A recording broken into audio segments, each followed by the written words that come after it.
Hello everyone. Okay, so this lesson is to go over the Austrian business cycle theory and to compare it and contrast it with two other common models that you already know, namely the Keynesian model and the classical model, at least the classical model as it's related to the equation of exchange. So let's get started. So the first thing to know is that the Austrian model rejects aggregation. That is, you might think back in the Keynesian model where you had aggregate demand and aggregate supply, and the economy was kind of driven by aggregate demand, and aggregate supply always followed. In fact, all that monetary and fiscal policy is really about manipulating aggregate demand to move the economy one way or another. So the Austrian model rejects all of that, not just the aggregation that you would see there, but also things like the price level. So you know, in the equation of exchange, MV equals PQ, you have that term, the price level, and that's an aggregated price. And the Austrian model would also reject that. They would say instead that what's important is the individual demands from individual markets and the individual prices and so forth. So just from the get-go, they reject aggregation, which puts them very, very different from the Keynesian model and all of the various forms of the classical model that you might see. So in order to sort of get an understanding of the Austrian business cycle theory, the best way I know is through a rudimentary illustration using simple supply and demand. So that's what we're going to try to do. So first, imagine two markets, one that's sensitive to changes in the interest rate and one that's not. So a market that's sensitive to the changes in the interest rate would be something like home purchase or home repair or home construction and all the things that are related to that. So like the companies that manufacture shingles or plywood or concrete or nails or any of those related industries would all be very sensitive to changes in the interest rate, because when interest rates go down and people purchase homes by borrowing money, the demand curve for those products would go up. So we have an interest-sensitive market and we have a non-interest-sensitive market. So a non-interest-sensitive market would be something like maybe food or health care or entertainment, things that you would decide how much to purchase and the current interest rate wouldn't matter. So I doubt you would ever say, oh gee, the interest rate's gone up so I'm going to buy less groceries than before. So we have two markets, one that's sensitive to changes in the interest rate and one that's not, and we have an equilibrium price and quantity in both cases. Now imagine that the Federal Reserve takes some action to lower the interest rate. What impact would this have on our two markets? Notice that in the Keynesian model there would be no discussion of the impact in two markets because everything is aggregated up. There would just be the discussion of what happens to aggregate demand. But in the Austrian business cycle theory, a distinction is made. So in the interest-sensitive market, what would happen obviously is that the demand curve would increase. And when the demand curve increased, there'd be a new equilibrium price and quantity, and the price would go up and output would go up in the interest-sensitive market. So in the Austrian business cycle theory, this is called the boom period, because there's more employment, prices are up, stock prices are up, profits are up, everything is good. At least in the interest-sensitive market, everything is good in this period. Now the question becomes, well, where do the extra resources come from? You see this increase in output down here? Where did the labor, where did the raw materials, where did the extra resources come from to produce all this extra output? In the Keynesian view of things, there's always this kind of slack in the economy, or maybe a better way to put it is there's always this pool of unemployed or underutilized factories and so forth. So the extra output, the extra labor and so forth will always come from that pool of unemployed. But in this one way, the Austrian business cycle theory looks a little bit like classical economics, and that is that they don't really think there is such a pool. They think that all resources have alternative uses. And so what actually happens is that those extra resources are bid away from the non-interest sensitive market. So our supply curve is shifted back to the left as resources have been bid away from the non-interest sensitive market over to the interest sensitive market.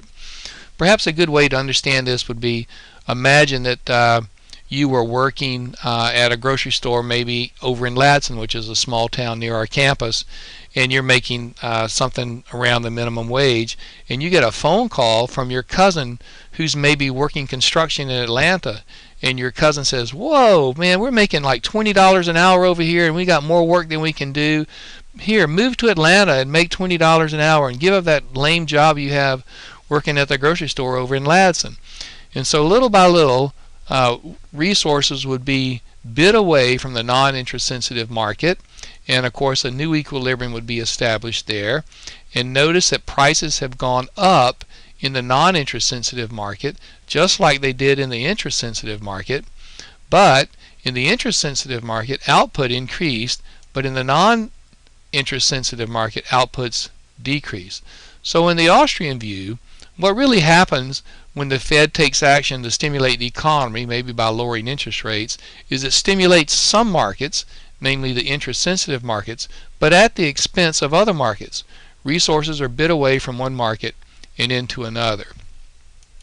Now, the question becomes, well, what happens next? Notice we have prices have gone up, so there's been inflation.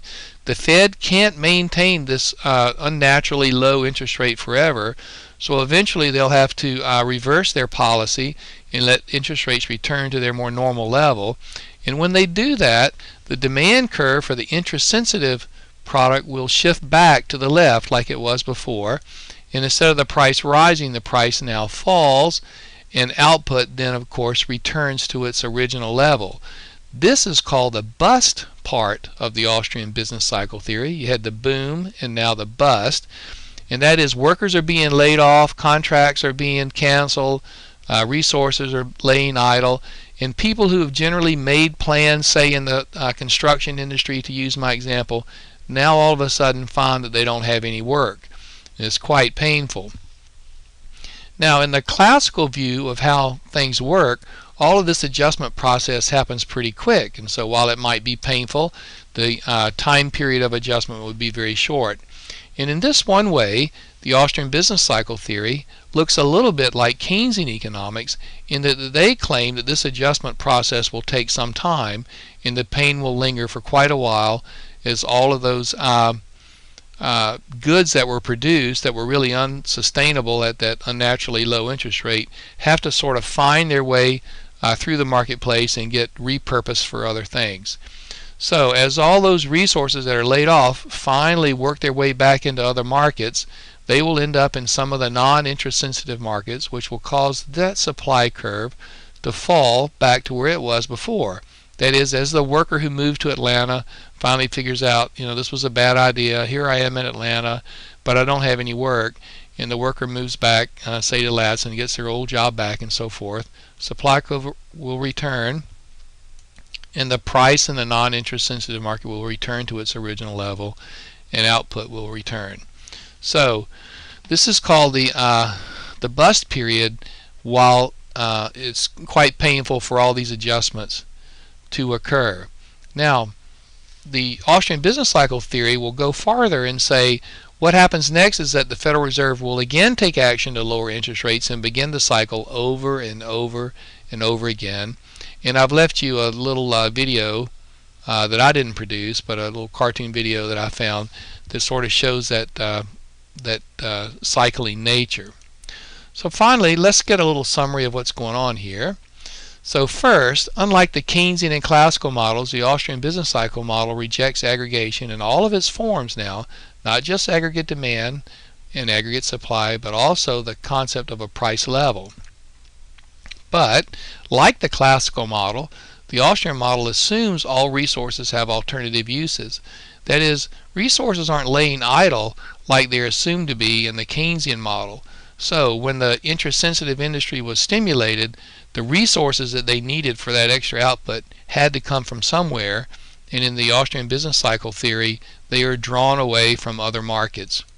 And finally, like the Keynesian model, market adjustments take time. That is, they don't happen quickly like it's assumed that they do in the classical model. That it takes a while for workers and producers to realize that, to use my example of home construction, it takes a while for them to figure out that the housing market is not going to return to its original level, and those resources and workers finally find employment in other areas. Okay, so that's the Austrian business cycle theory. Hope you found this helpful. And yeah, there I am. So good luck as you prepare for our next exam.